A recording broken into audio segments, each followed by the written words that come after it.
زين رسمي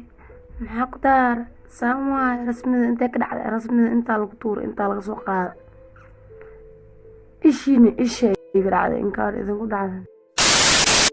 kulanti wacan daawadayaasha sharafta leh ee ku xiran janalkan Shabeellaha ku soo dhawaada mar kale iyo muuqaal cusub muuqaalkan waxaan kaga hadli doonaa marunba in ay kala tageen rasmi rays iyo xaajigeeda Farxaan Yare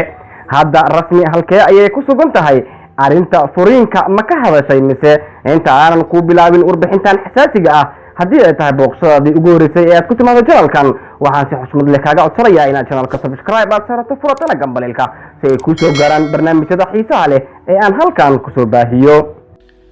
takalana waxaan maqlay Soomaalidu like kuma saarto ma garanaysaa fiidiyogan like saara waxaan rabaa inaad fiidiyogan like saartiin inay lacag ama qaadaye like iska saar ha adaan kula hadlayaa adiga nimikay daawanaya inaan waalad muusa laakiin ma waliye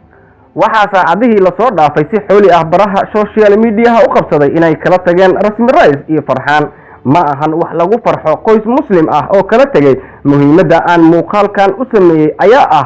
maxaa karun ah xanta qabsatay baraha bulshada xalay ilaa maanta rasmi rays iyo Farxaan Yare oo labadooda ah fanaaniin caan ah dhanka kalena ah youtubero caan ah ayaa kala tagay rasmi iyo Farxaan ayaa ahaa lamaane sidoo kale waxay bartooda youtube ka soo dhigi jireen muuqaalo romantic ah hadda rasmi rays iyo Farxaan Yare waa ay isfureen muuqaal gaaban oo ay soo duubtay rasmi rays ayay tiri ishiina ayaa lagu dhacday nacalad idinku dhacdee رسمي محقدار سامع رسمي انت كده رسمي انت القطور انت السوق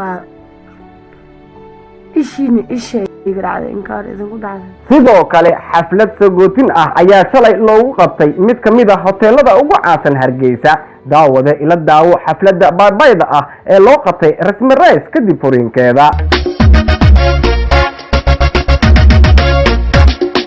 قشي ونكاغي قنعي ودقاغي قريبوغي هيسو وقبائي ويقين فرقة وتدخل وقرار أنقاري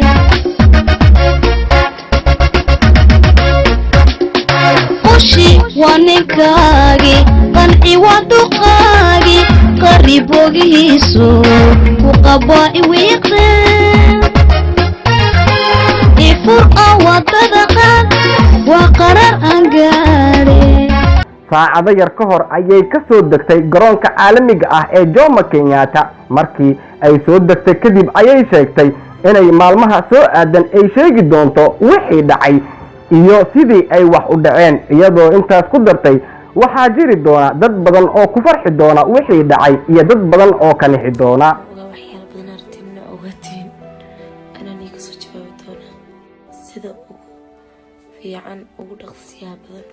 sidoo kale wararka qaar oo aan helnay ayaa sheegaya in rasmi iyo Farxaan uu dhex maray dagaal gacan ka hadal ah kaasoo sababay inay rasmi oo lahayd uur dhowr bilood ah uu ka soo dhaco hadda rasmi waxa ay ku sugan tahay magaalada Nairobi halkaas oo ah halkii ay markii hore ay ka tagtay dad badan oo taageero u ah fanaanadan caanka ah ee rasmi rays ayaa aad ugu naxay kala tagaan walow qaar ayaga kamid ah ay sugayaan hadalka rasmi rays si ay xaqiiqada ugu soo gaaraan ma ahan rasmi rays iyo Farxaan oo kaliya dadka caanka ah ee isla bishan dhaxdeeda kala tagay sidoo kale waxa isfuray Liicaata iyo Sumayo kuwaasoo ah dad baraha bulshada aad loogu yaqaano qaasatan barta youtube-ka waatan Sumaya oo ahayd xaaskii hore ee Liicaato oo afkeeda ka xaqiijinaysa in ay kala tageen Liicaato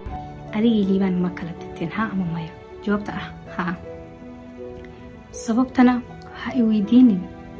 mana rabina soo hadal qaado sababtay hooyadaaba isku guursadeen ban maanta loo kala tagay saakil qofna qofka kale uma ahan geed u baxay alfay maada waana baxa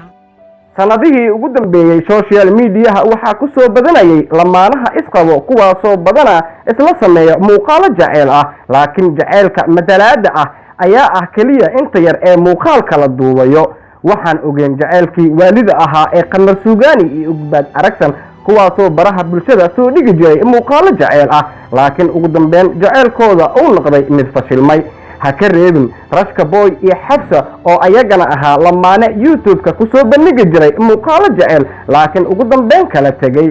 haddaba daawade wixii ku soo kordha arrinta rasmi rays muuqaaladeena dambe ayaan idinku soo gudbin doonaa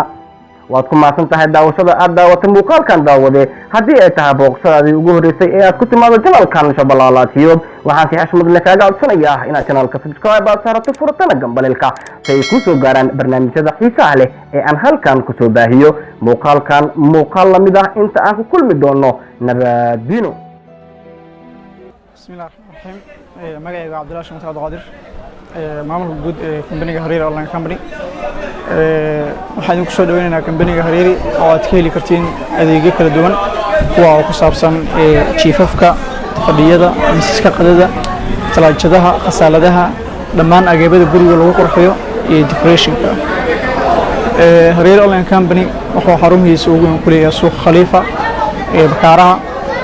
waxaadna ka heli kartaan adeegyo kala duwan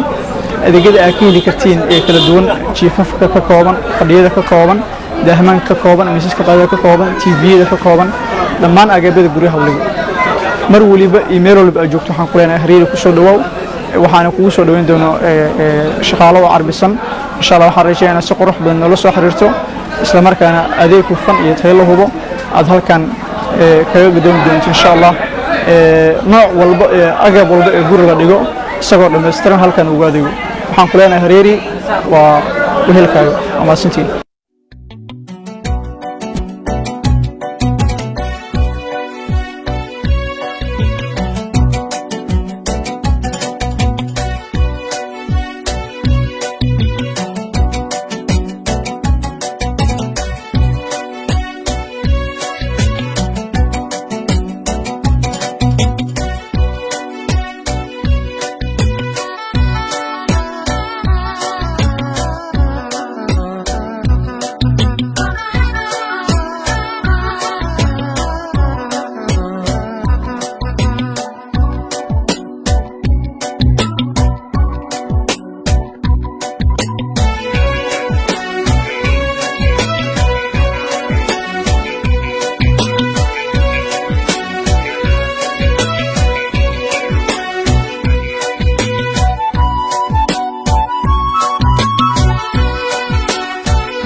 mar waliba Hareeri Online ka dhigo hoygaaga quruxdiisa iyo bilicdiisa guud